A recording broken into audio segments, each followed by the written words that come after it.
மாதம்பட்டி ரங்கராஜ் தன்னை ஏமாற்றி திருமணம் செய்து கொண்டதா புகார் அளித்த ஜாய் கிறிசில்டாவிற்கு தற்போது குழந்தை பிறந்திருக்கு. இந்த ஒரு மகிழ்ச்சியான செய்தியை ஜாய் கிறிசில்டா அவர்கள் அவங்களோட இன்ஸ்டாகிராம் பக்கத்துல ஷேர் பண்ணியிருக்காங்க.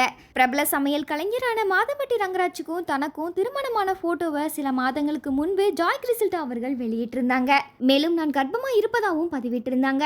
இதை தொடர்ந்து மாதம்பட்டி ரங்கராஜ் தன்னை ஏமாற்றி விட்டதாகவும், ரங்கராஜால் நான் பலமுறை கருவுற்று அவரோட வற்புறுத்தலால கருக்கலைப்பு செய்திருப்பதாகவும் சென்னை காவல் ஆணையத்துல ஜாய் கிறிசில்டா அவர்கள் புகார் அளிச்சிருந்தாங்க. இந்த விசாரணையை தொடர்ந்து முதல் கட்டமா அவங்களிடம் 6 மணி நேரம் விசாரணை நடத்தப்பட்டுச்சு. புகைப்படங்கள், செல்போன் உரையாடல் அனைத்தையுமே கொடுத்து அதிகாரிகள் கேட்ட கேள்விக்கு கிட்டத்தட்ட 6 மணி நேரம் விளக்கம் அளிச்சிருக்காங்க.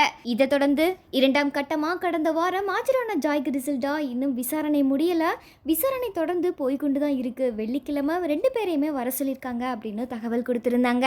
அது மட்டும் இல்லாம மாதம்பட்டி ரங்கராஜ் என்னிடம் பேசினார், அவர் என்ன பேசினார் அப்படின்றதெல்லாம் என்னால் இப்போ சொல்ல முடியாது, இறுதியாக விசாரணை நடந்த பிறகுதான் என்னால் சொல்ல முடியும் அப்படின்னு சொல்லியிருந்தாங்க.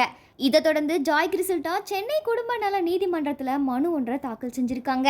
அதுல தான் நிறை மாத கர்ப்பிணியா இருக்கிறதுனால ஆடை வடிவமைப்புல என்னால ஈடுபட முடியல, இதனால தன்னுடைய வயிற்றில் வளரும் குழந்தைக்கு ரங்கராஜ் தான் தந்தை அப்படின்னும், 7 மாத கர்ப்பிணியா இருக்கும் எனக்கு மருத்துவ செலவு, வீட்டு வாடகை மற்றும் இதர செலவுகளுக்காக மாதம் 6,50,000 ரூபாய் பராமரிப்பு செலவு தொகையா ரங்கராஜ் அவர்கள் வழங்க உத்தரவிட வேண்டும் அப்படின்னு கோரிக்கை வச்சிருக்காங்க.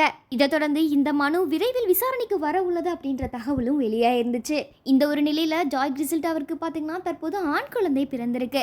அந்த மகிழ்ச்சியான தகவலை ஜாய் கிறிசில்டா அவங்களோட இன்ஸ்டாகிராம் பக்கத்துல ஷேர் பண்ணியிருக்காங்க. இந்த பதிவிற்கு ரசிகர்கள் பலரும் அவங்களோட வாழ்த்துக்களை தெரிவிச்சிட்டு வராங்க.